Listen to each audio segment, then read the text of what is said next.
Praise the Lord. இயேசுவின் ரத்தம் ஜெயம். தினமும் இயேசு நிகழ்ச்சிக்கு உங்களை கர்த்தராகிய இயேசு கிறிஸ்துவின் நாமத்தில் வரவேற்கிறேன். செய்தியின் தலைப்பு, கூட்டை விட்டு வெளியே வாருங்கள், அதிசயம் காண்பீர்கள்.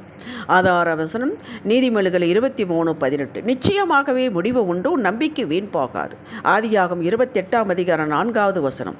தேவன் ஆபிரகாமுக்கு கொடுத்ததும் நீ பரதேசியாய் தங்குகிறதுமான தேசத்தை நீ சுதந்திரித்துக் கொள்ளும்படி ஆபிரகாமுக்கு அருளிய ஆசீர்வாதத்தை உனக்கும் சந்ததிக்கு அருள்வாராக.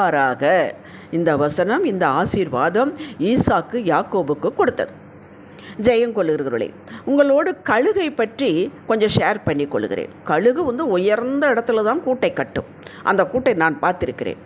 அந்த கூடு எப்படி இருக்கும் என்றால், கொஞ்சம் கொஞ்சமாக அந்த கூட்டை பார்த்தீங்கனால் உங்களுடைய ஞானம், தேவனுடைய ஞானம் விளங்கும். இந்த கழுகுக்கு எத்தனை ஞானத்தை கொடுத்திருக்கிறார் என்று. அழகாக இருக்கும் அந்த கூடு. ஒரு சின்ன சந்து, சின்ன சின்ன குச்சிகள், பெரிய பெரிய குச்சிகள் கொண்டு வந்து போட்டு, பெரிய குச்சிகளை அடியில் வைத்து, அதுக்கு மேலே சின்ன குச்சிகளை வைத்து, புல்லுகளை வைத்து, வைக்கோல்கள் வைத்து, சில நூல், துணி எல்லாம் வைத்து, நம்ம என்ன பெட்டு வச்சுருக்கிறோம் அப்படி சூப்பர் பெட்டு தயார் பண்ணி அதில் தான் முட்டைகளை வைக்கும். குஞ்சுகள் பொரித்ததும் அதுக்கு வெளியிலிருந்து ஆகாரத்தை கொடுத்து கொண்டே இருக்கும். கொஞ்ச நாள் கழித்து பார்த்தால் அந்த மேலே இருக்கக்கூடிய அந்த பட்டு போன்ற இருக்கிற நூல், துணியெல்லாம் எடுத்து உருவி விடும். அப்போ குஞ்சுகளுக்கு குத்தும். அப்படி இன்னும் கொஞ்சம் அந்த மேலே இருக்கிற சாஃப்டாக இருக்கிற குச்சியெல்லாம் எடுத்து விடும். இன்னும் பெரிய குச்சி அதை விட குத்தும். இப்போ இந்த குஞ்சுகளுக்கு சந்தேகம் வரும், நல்லா தானே அம்மா நம்மளை பார்த்து கொண்டிருந்தார்கள், திடீரென்று நம்மளை ஏன் இப்படி வாதிக்கிறார்கள் என்று. அங்கே உள்ளேயே கூட்டுக்குள்ளே இருக்கவே முடியாது, குத்தும். அப்படி வெளியில் வரும், உள்ளே போகும். உடனே அதனுடைய முதுகில் தூக்கி வைத்து மேலே கொண்டு போய் விட்டுரும். அடப்பாவி, இப்படியா செய்வேன். அது கீழே வரும்போது மறுபடியும் தூக்கிக்கொள்ளும், மறுபடியும் மேலே கொண்டு போய் விட்டுரும். இப்படியே ட்ரைனிங் கொடுக்கும், பறப்பதற்கு ட்ரைனிங் கொடுக்கும். அப்படி பின் அழகாக குஞ்சுகள் வெளியில் போய் அதனுடைய வேலைகள் பார்க்கும். குஞ்சுகள் இந்த கம்ஃபர்ட் ஜோனிலே இருந்திருந்தால் வெளியே வராது, பறக்காது, இறை தேடாது, முன்னேற்றம் இருக்காது. அதுக்கு பறக்கலாம், நமக்கு பறப்போம், நாம் பறக்கக்கூடிய தன்மை உண்டு என்பதையே மறந்துவிடும். 5 அறிவு கொண்ட கழுகுக்கு எத்தனை விவேகம் பாருங்கள். சரி, இப்பொழுது யாக்கோபுக்கு வருவோம். யாக்கோபு கம்ஃபர்ட் ஜோன்றது. அம்மா செல்லம், அம்மா கூடவே இருந்தான். கூழ் காய்ச்சுவான், குடிப்பான், சந்தோஷமாக இருந்தான். இவனுடைய கூடு கலைக்கப்படுகிறது. ஏசாவுக்கு இவனுக்கு சண்டை வந்தது. 2 முறை ஏமாற்றினான். இவன் 2 பேர் அடித்து கொண்டு 2 பேர் செத்து விடுவார்கள் என்று அவங்க அம்மா அனுப்பிவிட்டார். தன்னுடைய தாய் வீட்டுக்கு அனுப்புகிறாள். இது தேவனுடைய செயல். கூட்டை கலைத்தார். ஏன் கலைத்தார்? ஆபிரகாமுக்கு கொடுத்த வாக்கு யாக்கோபிலே நிறைவேற வேண்டும். அவன் மூலமாகத்தான் 12 கோத்திரங்கள் வர வேண்டும். இந்த 12 கோத்திரங்களை வைத்தத்தான் எல்லாம் நடக்க போய் வெளிப்படுத்த விசேஷத்தில் படித்து பாருங்கள். ரூபன், சிமியோன், லேவி, யூதா, இசக்கார், செபுலோன், காத்து, ஆசேர், தான், நப்தலி, யோசேப்பு, பென்யமீன், 12 கோத்திரங்கள். புதிய ஏற்பாட்டு காலத்தில், கிருபையின் காலத்தில் மொத்த உலகத்தில் ரட்சிக்கப்பட்ட விசுவாசிகளை கோத்திரம் கொண்டு அழைக்கப்படுகிறது. யாராக இருந்தாலும் சரி, இவர்களை ராஜாக்களாகவும் லேவியராகவும் மாற்றிவிட்டார். யூத கோத்திரத்தில் இயேசு பிறந்தார், ராஜா.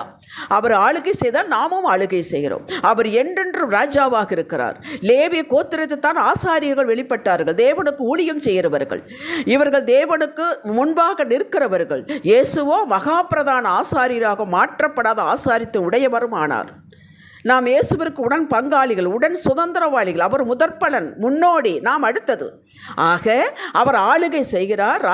ஆசாரித்துவம் அவருக்கு உண்டு, நமக்கும் ஆளுகை உண்டு, ஆசாரித்துவம் உண்டு. ராஜாக்களும் ஆசாரிகளும் நாம் ஆக்கப்பட்டிருக்கிறோம். அதாவது குடும்பத்தில், தெய்வ குடும்பத்தில் நாம் ஆளுகையும் செய்வோம். தேவனுக்கு மகிமை செலுத்தும் ஆசாரிய கூட்டமாக இருக்க வேண்டும். அதற்காகத்தான்.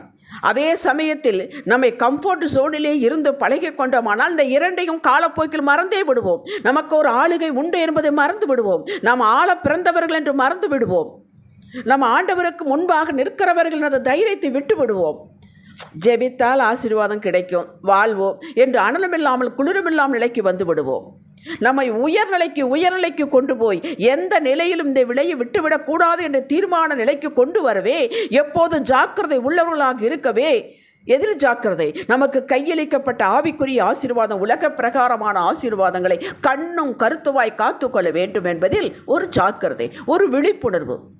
இதற்கு ஒரு கம்ஃபர்ட் ஜோன் தேடாமல் அப்படியே இதிலே இருந்தாலும் இதிலே மூழ்கி விடாதையும் எப்பவும் இறங்கி செயல்படும் மனநிலையை உருவாக்கவே நம்முடைய கூட்டை கலைக்கிறார். நம் கம்ஃபர்ட் ஜோனை கலைக்கிறார். நாம் அடுத்த நிலைக்கு என்ன விட்டு செல்கிறோம், தலைமுறைக்கு என்ன விட்டு செல்கிறோம், எந்த தலைமுறையை உருவாக்குகிறோம், கவனமாக இருக்க வேண்டும். எப்படி சந்ததி உருவாக்குறோம் என்பதை கருத்தாக இருக்க வேண்டும். நம் கூட்டை கலைக்கிறார். யோசேப்பின் கூட்டை கலைத்தார். அவனுக்கு அப்பனுக்கு செல்ல பிள்ளை, பல வர்ணங்கள் அன்னை ஆடை அணிந்து கொண்டு அப்பாவோடு இருந்தவன். போனான் ஒரு சகோதரரை தேடிக்கொண்டு, அங்கே குழியில் போடப்பட்டான், விற்கப்பட்ட. கலைத்தார் கூட்டை.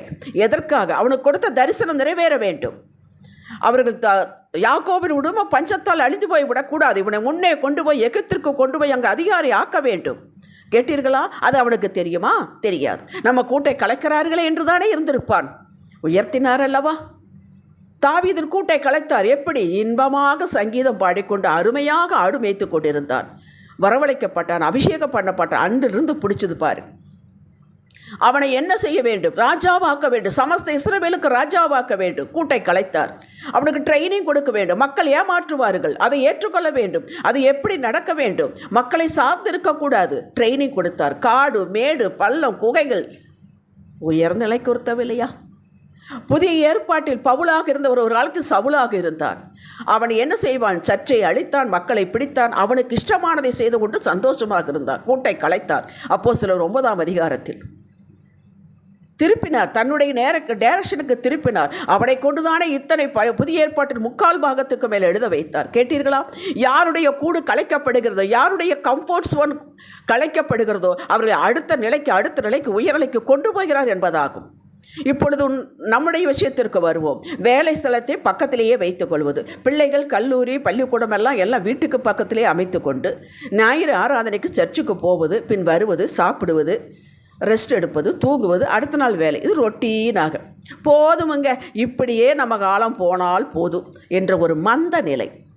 ஆண்டவர் உங்களை குறித்து உயர்ந்த திட்டம் வைத்திருக்கிறார். அதை எப்படி நிறைவேற்றுவது? இதை பார்க்கும் பிள்ளைகள் என்ன, அப்பா மாதிரி நமக்கு ஒரு அமைஞ்சு விட்டால் போதும்.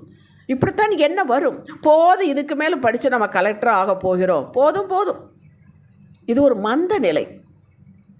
பிள்ளைகள் நீங்கள் சொல்வதை கேட்டு நடப்பதை விட நீங்கள் செய்வதை பார்த்து, நீங்கள் வாழ்வதை பார்த்து நாம் இப்படி அமைத்து கொண்டு வேண்டியிருக்க இருப்பார்கள். ஒரு காலத்தில் ஒரு சகோதரர் எனக்கு சொன்னார், ஒரு டீச்சரை கல்யாணம் பண்ணிட்டால் சுகமாக இருக்கலாம், நம்ம கம்ஃபர்டபுளாக இருந்துக்கலாம், அதை அவங்க எல்லாம் பார்த்துக்குவாங்க. கேட்டீர்களா? இதை பார்க்கிறார்கள். ஆவிக்குரிய காரியம் மொனாட்டஸாக போய்விடும். சர்ச்சுக்கு போகிறது வர்றது, கேலண்டரில் ஒரு வசனத்தை வாசிக்கிறது, ஏசப்பா பார்த்துக்கொள்ளுங்க, போதும். மந்த நிலை. இதை பார்த்த கர்த்தர் இப்படியே விட்டால் சர்ச்சையே பார்த்து கொண்டு தானே தினமும் அது வழியாகத்தானே போகிறோம், இது தனியாக ஞாயிற்றுக்கிழமை என்ன போகாவிட்டால் என்ற அபாய நிலை வந்துவிடும் என்பதையும் கர்த்தர் தான் உங்களுக்கென்று வகுத்து வைத்திருக்கும் அந்த உயர்நிலைக்கு கொண்டு போகவே, உங்களை உருவாக்கவே இந்த கம்ஃபோர்ட் சோனை கூட்டை கலைக்கிறார். நீங்களோ யாரு கண்ணு பட்டதோ என்று புலம்புகிறீர்கள். இந்த செய்தி உங்களுக்குத்தான். கர்த்தருடைய கண்ணு தான் பட்டது. மேலே மேலே உயர்த்தி உங்களை அனலுள்ளவர்களாக மாற்றவே இது நடந்தது. கம்ஃபோர்ட் ஜோனை கலைத்து விட்டார். உருவாக்கம் இல்லாமல் உயர்வு இல்லை, மறந்து விடாதீர்கள்.